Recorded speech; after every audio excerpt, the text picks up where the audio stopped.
लालीची दुश्मनी देवीसिंगला पडली महागात. नमस्कार मित्रांनो, ह्या मालिकेच्या आजच्या भागामध्ये आपण बघणार आहोत नक्की काय घडलं. तर लाली सगळीकडे लॉज बघत असते, पण मोठे मोठे असल्यामुळे तिला कळून चुकतं की इथे सगळे डॉक्युमेंट्स द्यावं लागणार. त्यामुळे लाली छोट्या लॉजवर जाते आणि म्हणते, आत्तापर्यंत तुम्ही माझं प्रेम बघितलं ना, आता माझी दुश्मनी बघा. जामकर जंगलामध्ये शोधत असतात आणि त्यांना काहीतरी दिसतं.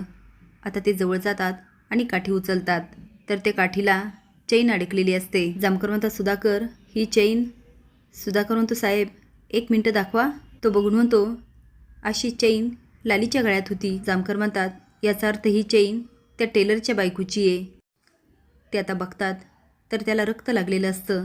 आता सुधाकर ती चैन घेतो आणि कॅरीबॅगमध्ये टाकतो आणि दोघंही पोचतात ते देशमुखांच्या वाड्यामध्ये. जामकर आवाज देतात, 2 बायकावाले देशमुख आहात का घरात?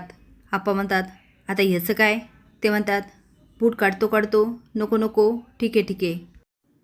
आता जामकरचा विचित्रपणा सगळेच बघत असतात, पण कुणाची हिंमत नसते जामकरांच्या प्रश्नाला उत्तर द्यायची. जामकर म्हणतात, आहेत का गोपाळ नावाचे टेलर? फुला म्हणते, काय झालं साहेब, लालीचा काही पत्ता लागला का? आप्पा म्हणतात, याला कसला पत्ता लागतोय? हा फक्त नावाचा पोलीस आहे. याला काही हुडकायचं असलं की आलाच आपल्या वाड्यात यायचा तो चान्सच बघत असतोय. आजी म्हणते, वय तर त्याला येड लागले, उठून सुटून आपल्या वाड्यात यायचं. अरे तो इथं आला म्हणजे नक्कीच काहीतरी कारण असणार, विनाकारण तो काहीच करत नाही. का हो साहेब, या भामट्याबद्दल काही लागला का पत्ता? आणि लागला नसेल ना, मी सांगते, याला उचला आणि न्या पोलीस स्टेशनमध्ये आणि याचा काही बडवा ना, मिरचीची धुरी द्या खालून. मग बघा कसा पोपटासारखा बोलतोय. तेवढ्यात गोपाळ बाहेर येतो आणि म्हणतो, काय झालं साहेब, लालीजींचा काही पत्ता लागला का? जामकर आता त्याच्यासमोर कॅरीबॅग पकडतात आणि म्हणतात, ही चैन रक्ताने माखलेली. आता आप्पांनी फुला बघतात तर लालीची चैन असते. आता मात्र आप्पांचे चांगलेच धाबे दणाणतात आणि फुला तर घाबरून तोंडालाच हात लावते. रंजी म्हणते, आता ग बाया, ही चैन तर लालीची आहे आणि फुलाताई ह्याला रगत लागलंय. जामकर म्हणतात, गोपाळ नावाचे टेलर. सगळ्या संशयाच्या सुया इथे येऊन थांबतात. लालीच्या बाबतीत काही चुकीचं घडलं असेल ना, सगळं घरदार घेऊन जाईल मी. रंजी म्हणते, ओ साहेब, आमचा काय संबंध?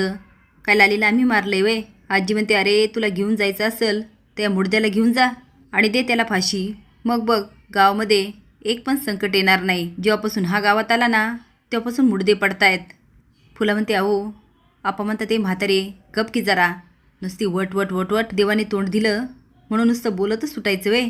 आजी म्हणते, चिवळ्या, मी उगाचच बोलत नाही, खरं तेच बोलते. आता देवीसिंग नाटक करायला लागतो आणि म्हणतो, साहेब ही तर लालीजींची चैन आहे, मीच घेऊन दिली होती, पण ही तुम्हाला कुठे सापडली?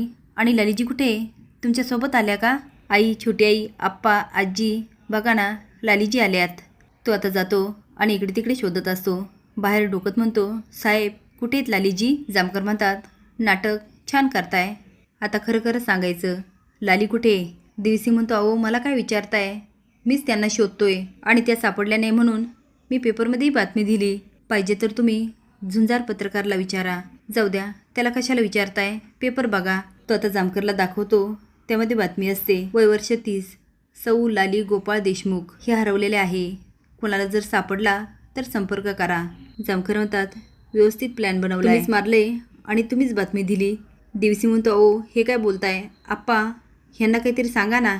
अहो माझ्या बायकोला मी कशाला मारील? आप्पा म्हणतात, ते जामकर साहेब काही डोकं फिरल्यासारखं बोलतो का रे? तुला कधी काही सापडत नाही आणि मग तू काय करतो, याच्यावर आरोप कर, त्याच्यावर आरोप कर, नुसतं लोकांना भांडावून सोडतो आणि नंतर काय, काहीच नाही. अरे तुझी स्वतःची बहीण हरवली, ती तुला शोधता आली नाही आणि तू काय लालीला शोधणार?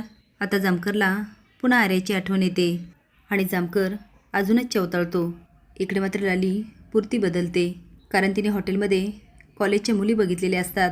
तेव्हा ते त्यांचे केस बघते आणि स्वतःच्या केसाला हात लावते. त्यांचं फॅशनेबल राहणं, त्यांचा मेकअप हे बघून लाली स्वतःच्या गळ्यातल्याला हात लावते, साडीला हात लावते आणि तिला आयडिया येते ती बदलायची. एवढंच नाही, लालीने एका मुलीलाही वाचवलेलं असतं. जेव्हा ती बघते ते एक मुलगी रडत असते आणि मुलाला म्हणते, माझं तुझ्यावर खूप प्रेम आहे, प्लीज मला सोडून जाऊ नकोस. त्या तो मुलगा म्हणत असतो, ए तू मला अजिबात आवडत नाहीस. तो दुसऱ्याच मुलीचं नाव घेतो आणि सांगतो, ती मला आता आवडते. ती मुलगी विचारते, माझ्यात काय कमी आहे? तो कमी, सगळंच कमी आहे. स्वतःकडे बघितलं का कधी? ती मुलगी आता खूप गयावय करते. एवढंच काय, पायाही पडायला लागते. तो मुलगा तिला ढकलायला लागतो. तेवढ्यात लाली येते आणि त्याच्या कानाखाली देते. आता त्या मुलालाही समज देते आणि त्या मुलीचेही डोळे उघडते. तेव्हा लालीला कळून चुकतं की या मुलीसारखी आपली अवस्था आहे. ती मनात म्हणते, माझ्या नवऱ्यालाही मी अजिबात आवडत नाही. तो मला असाच झीड करतो आणि मी त्याच्यावर प्रेम करते, पण आता नाही. आता पुढील एपिसोडमध्ये लाली आपल्याला वेगळीच बघायला मिळणार. असेच नवीन अपडेट जाण्यासाठी लाईक आणि सबस्क्राईब करा. धन्यवाद.